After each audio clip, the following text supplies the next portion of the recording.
Assalamualaikum warahmatullahi wabarakatuh. Selamat sore. Perkenalkan, nama saya Resinta Humaira Adinda. Pada kesempatan kali ini saya akan mempresentasikan topik berjudul Sikap Masyarakat, Perusahaan Asuransi dan Pemerintah (OJK) terhadap kegagalan sistemik industri asuransi. Mengapa sih topik ini sangat krusial untuk kita bahas? Industri asuransi sejatinya hadir sebagai sarana pelindungan finansial bagi masyarakat, namun dengan maraknya kasus gagal bayar seperti PT Asuransi Jiwasraya, Wanarta Life, Asabri, hingga Bakri Life, kita melihat adanya fenomena kegagalan sistemik, sebuah kegagalan yang berulang tidak hanya memukul satu perusahaan, tetapi juga merusak ekosistem tata kelola pengawasan hingga kepercayaan publik.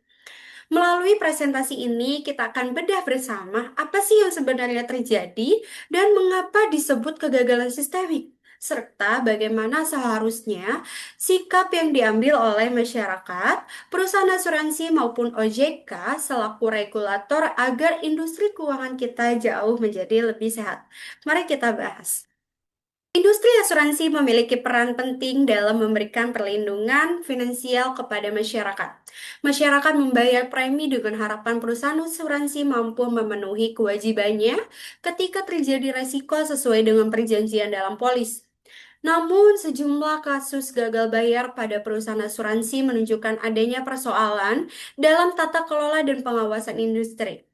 Kasus PT Asuransi Jiwasraya Persero, Wanarta Life, Asabri, dan Bakri Life disebut sebagai contoh permasalahan yang menunjukkan adanya kelemahan yang lebih mendasar dalam industri asuransi nasional.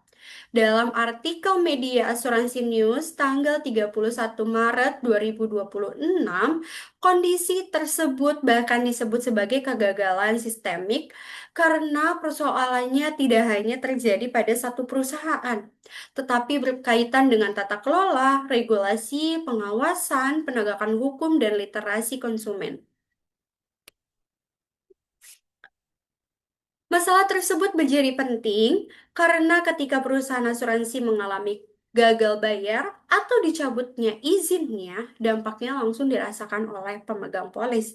Oleh karena itu, penyelesaian masalah tidak dapat hanya dibebankan kepada pemerintah atau perusahaan, tetapi membutuhkan peran aktif dari masyarakat sebagai konsumen, perusahaan asuransi sebagai pelaku usaha, dan OJK sebagai regulator dan pengawas.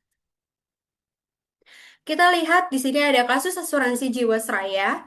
Kasus kasus Jiwasraya menunjukkan bahwa masalah dalam perusahaan asuransi dapat berkembang menjadi persoalan yang berdampak luas terhadap pemegang polis dan kepercayaan masyarakat terhadap industri asuransi.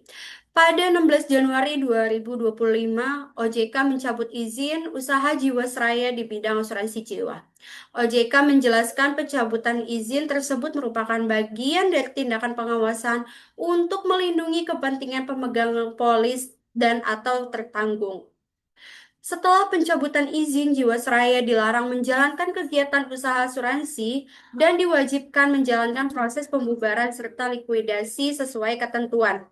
OJK juga sebelumnya memfasilitasi pertemuan antara manajemen Jiwasraya dan perwakilan pemegang polis pada Agustus 2024.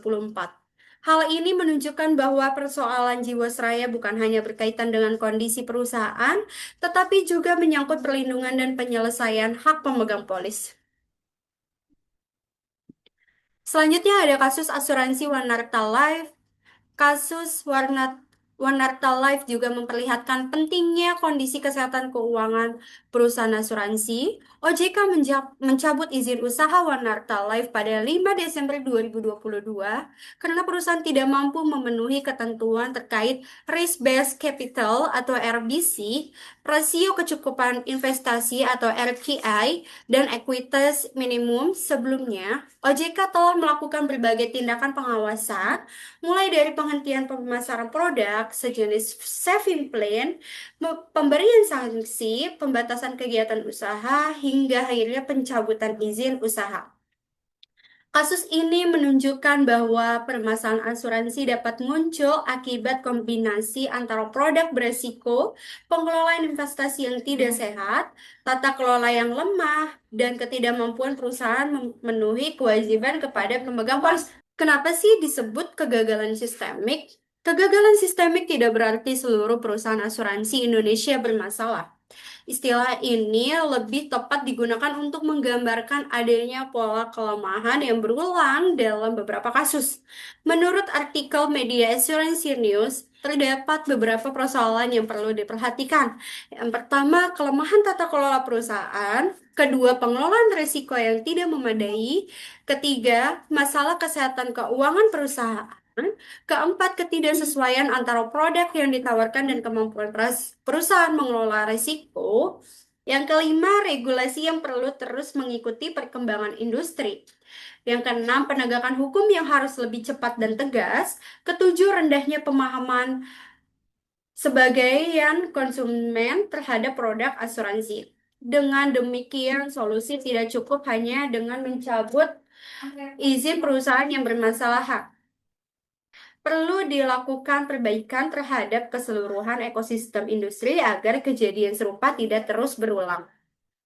Sikap yang harusnya dilakukan oleh masyarakat sebagai konsumen, yaitu dengan cara membaca dan memahami polis secara menyeluruh sebelum menandatangani, bukan sekadar mengandalkan penjelasan lisan agent. Yang kedua, melakukan verifikasi mandiri terhadap perusahaan asuransi, status izin usaha, tingkat kesehatan keuangan atau RBC, dan rekam jejak, misalnya lewat kanal resmi OJK. Yang ketiga, waspada terhadap produk dengan janji imbal hasil tidak wajar. Pola umum di kasus Jiwasraya dan Wanarta adalah produk saving plan berimbal hasil tinggi dan tetap. Empat, meningkatkan literasi keuangan secara berkelanjutan agar keputusan finansial tidak bergantung pada informasi sepihak atau parsial dari penjual produk.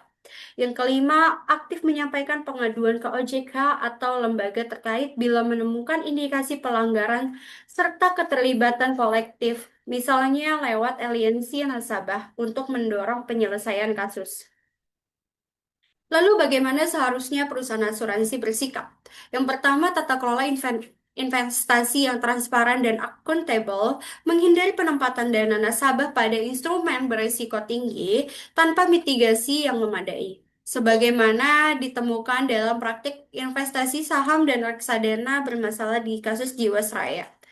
Lalu yang kedua, kepatuhan konsisten terhadap rasio kesehatan keuangan atau RBC yang ditetapkan OJK, bukan sekedar memenuhi syarat administratif saat pemeriksaan berkala.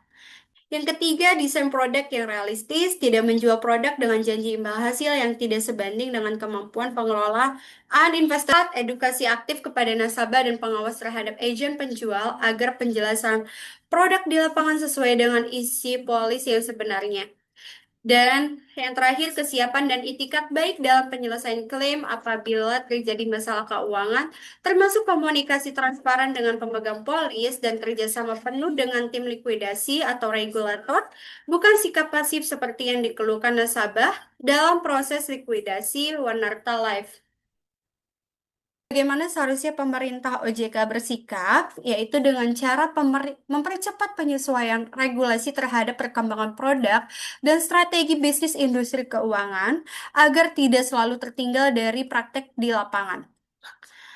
OJK sebelumnya sudah merevisi POJK nomor 11 garis miring POJK titik 05 garis miring 2014 menjadi POJK nomor 30 garis miring POJK titik 05 garis miring 2020 yang mengubah frekuensi dalam 3 tahun menjadi 1 kali dalam 1 tahun.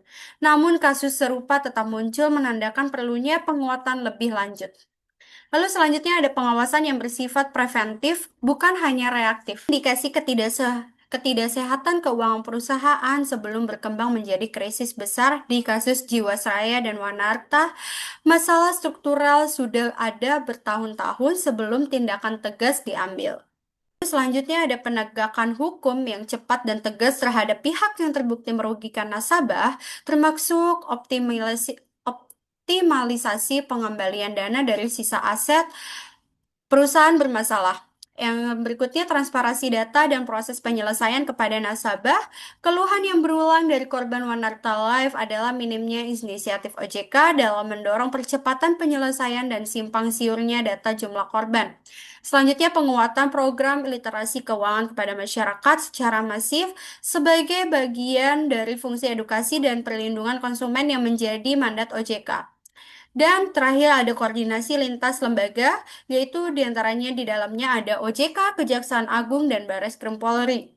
Agar penanganan pidana dan proses ganti rugi berjalan paralel, tidak saling menunggu seperti yang terjadi pada penanganan kasus Wanarta Life. Dan berikut adalah pembagian tanggung jawab yang tadi sudah dijelaskan. Menutup presentasi saya, di sini saya memberikan kesimpulan. Kegagalan di industri asuransi tidak boleh membuat kita berhenti belajar atau menolak perlindungan finansial. Sebaliknya, peristiwa ini harus menjadi momentum perbaikan bersama dan pemulihan kepercayaan pada industri keuangan tidak dapat dibebankan kepada satu pihak saja. Perlu adanya sinergi yang solid dengan cara masyarakat cerdas dan kritis, lalu perusahaan yang transparan dan bertanggung jawab, serta OJK dan aparat penegak hukum yang tegas dan preventif. Demikian presentasi yang dapat saya sampaikan. Terima kasih atas perhatian dan waktu yang telah diberikan. Kurang lebihnya, mohon maaf. Wassalamualaikum warahmatullahi wabarakatuh.